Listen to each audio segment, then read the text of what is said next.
From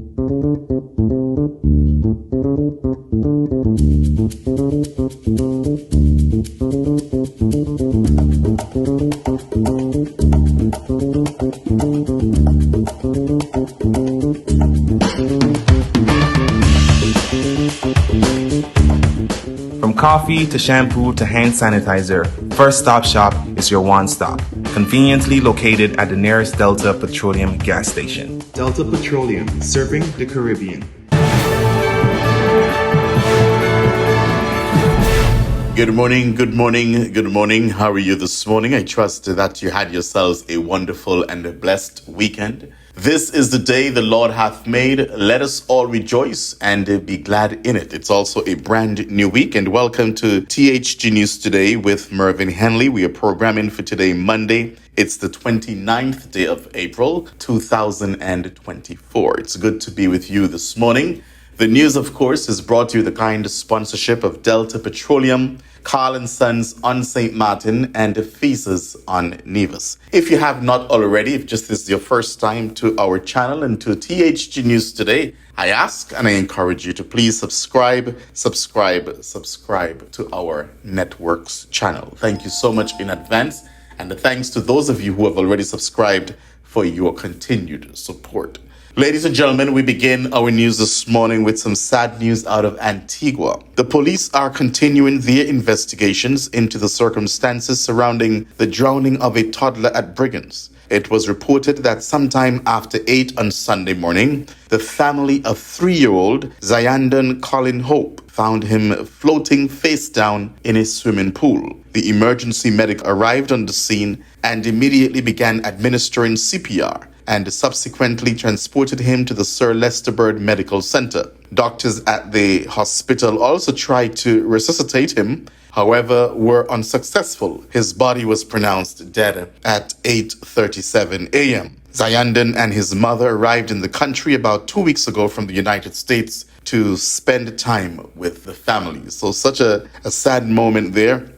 We now move on to news and commentary out of St. Kitts and Nevis. Peter Wickham, renowned pollster Peter Wickham, he's at it again. He's doubling down on what he has been talking about over the last couple of weeks. This is from Win FM, where he was on one of the morning shows there. And so we have a report from Win FM, where the issue of overseas voters as the determining factor of an election has been a steady debate in the region, specifically in St. Kitts and Nevis. Renowned regional pollster and political analyst Peter Wickham asserts that the closed borders due to the COVID-19 pandemic were a significant factor in Team Unity's victory in 2020. However, he laments that this win was marred by what he perceives as a mind-boggling level of political folly. You do polling in St. Kitts and Nevis, right? You will look at these polls and then you have to say, how much can those polls be varied by virtue of the fact that you can bring in a plane from New York with sufficient supporters to change that reality? And according to Peter, and you know the thing that fascinates me about St. Kitts and Nevis, we speak in hushed tones about overseas voters in other countries. In St. Kitts and Nevis, you go to a place where you can speak about it because everybody knows it happens and it is perfectly legal for it to happen. So look at what's going on over on the Nevis Reformation Party in Nevis, right? I am thoroughly convinced that the popularity of the Nevis Reformation Party on the ground is quite high. But the loss of seats in the last federal election and local were the reason for that. And once you're dealing with those realities, you have to look at the proximate evidence. And I would say the best proximate evidence was the election held when the borders were closed and the Team Unity won a resounding victory. But what did you do a year later? You scuttled it. It's a mind-boggling, the level of political folly that went on. It really is. Further backing up comments made about the viability of a coalition between the People's Action Movement and the People's Labour Party, Wickham says political maturity is needed as the Federation understands the realities of politics and elections. The regional pollster suggested that too much emphasis has been placed on personalities instead of the party's future as a whole. I think the first thing is looking at political realities and being mature enough to say that this is not about how much I like Sean Richards or how much I like Timothy Harris or how much I like Dr. Harris.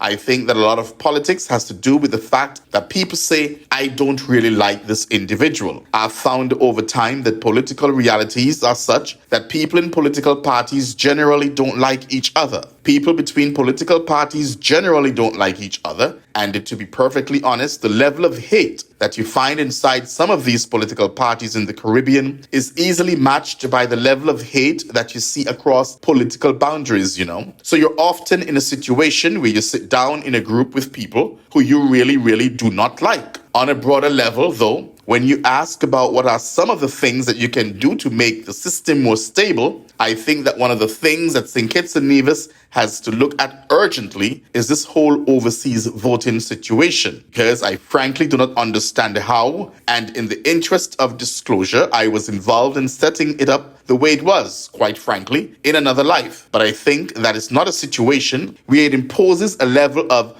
unpredictability in your system that I am fascinated that people are willing to tolerate it still, because you just don't know what will happen until those players land. Players meaning voters. 2020 was very unique because it was COVID, and then it was also closed borders. And the discussion went on and on there on Win FM. But yes, I do agree with Peter that people living on the ground, on Nevis, especially in the last two elections, especially in the local election in December 2022, they went out for the Nevis Reformation Party. The people on the ground wanted an NRP government. But when those millions of dollars are thrown in the air to bring in all the people, then the dynamics will change. But by now, I believe that the Nevis Reformation Party and its financiers should understand that it takes resources to win an election. And you cannot continue to say, oh, you don't have any money. Then you'll continue to remain in opposition if you have that mindset. And I say that, out of genuine love and concern. The reality is, in order to get into government, at least in Nevis and or St. Kitts, you need plenty money and resources. And that is just the reality. There's no going around that, especially for the overseas vote. So the next election, which can be called tomorrow, your supporters, they don't want to hear about not having any money. That's the biggest demotivator, because you'll need to find it. Or those who don't have access to money, then you need to campaign around the clock, morning, noon, and night. And it's a double-edged sword, because we say that, but then there's another twist to that. Because I saw up close and personal. And I'm speaking on this because I was, as I said, close to the political campaign when it comes to Dr. Janice Daniel Hodge, the leader of the NRP. And I am not saying that others did not do that, but I know what she did around the clock, minute by minute. And that was campaigning non-stop.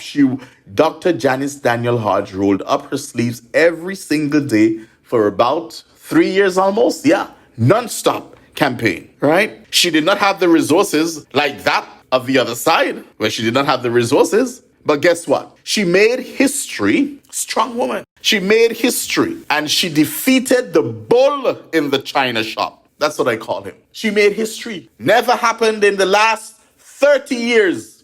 Here is this woman without resources, came in, and for the other side, who had that seat for 30 long years, and with all the money they had, Dr. Janice Daniel Hodge, she came out victorious.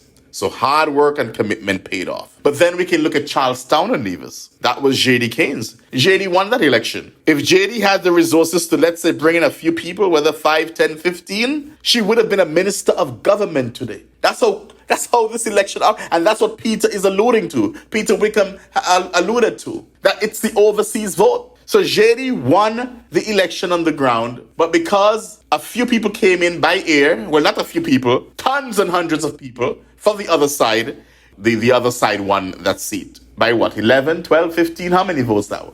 And then the people of St. John's on the ground, they voted for Dr. Patricia Bartlett. But in the air, that was the challenge. But look how close Dr. Pat came in beating the Honorable Premier. Look how close. Unlike other years when he would have often bragged about beating his opponents by 300 and 400 and 500. He had those bragging rights. And that is fine. More power to him then. He had those bragging rights. But with Dr. Patricia Bartlett, he couldn't brag. What, 140, 145 or whatever it was? That's it. Compared to 3, 4, and 500. And you brought in all those people. So I believe that the Nevis Reformation Party, they know what they have to do from all angles in the next local election. And finally, news from the British Virgin Islands.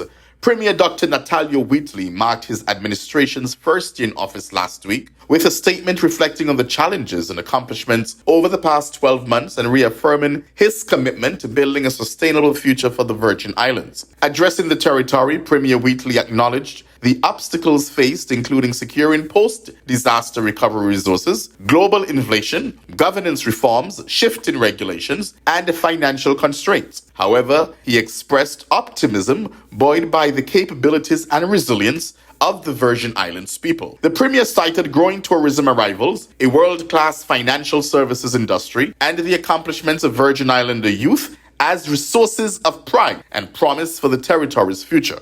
Wheatley reaffirmed his administration vision, guided by the recently passed National Sustainable Development Plan, which will be translated into practical steps to drive tangible progress. While acknowledging the long road ahead, the Premier expressed an unwavering belief in the Virgin Islands' ability to overcome adversity and continue as a leader among nations. Premier announced plans for an inaugural territorial address on May 16th to discuss accomplishments, goals, and solutions to territorial challenges as part of building a sustainable nation. As the Virgin Islands government reflects on Year 1, Wheatley pledged strategic national transformation through sustainable development to prioritize and equip the territory's greatest assets, its people. Congratulations to the Virgin Islands Party on your first re-election year in office. And we'll see what happens over the next 3 years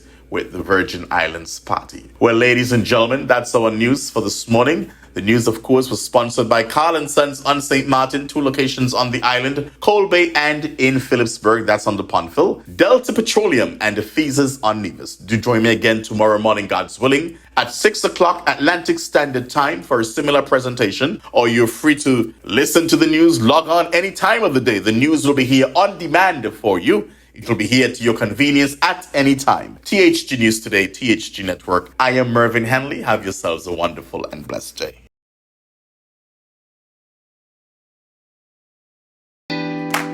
Carl & Sons have been serving the people of St. Martin for over 40 years. And the food and service get better and better. From early morning, customers flock to the bakery for their favorite sandwiches, cakes, pastries, you name it. First thing at mornings and last thing at afternoons, folks rush to Carl & Sons for simply the best. There are 2 locations, Coal Bay and on the Pondville. In Coal Bay, the opening hours are Monday to Friday from 6 a.m. to 6 p.m. On Saturdays, 6 a.m. to 5 p.m. And on Sundays, 6:30 a.m. to 10:30 a.m.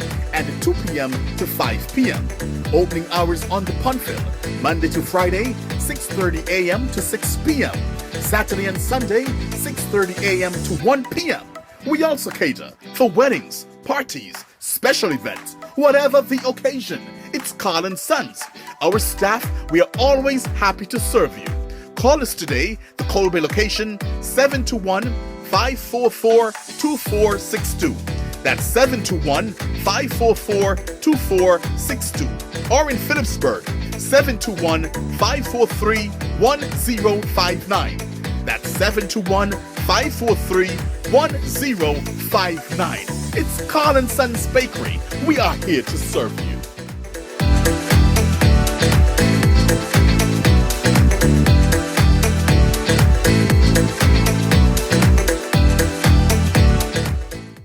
Nevis, satisfy your sweet tooth at Ephesus, the cozy spot in Charlestown, known for its mouth-watering ice cream and dal parade.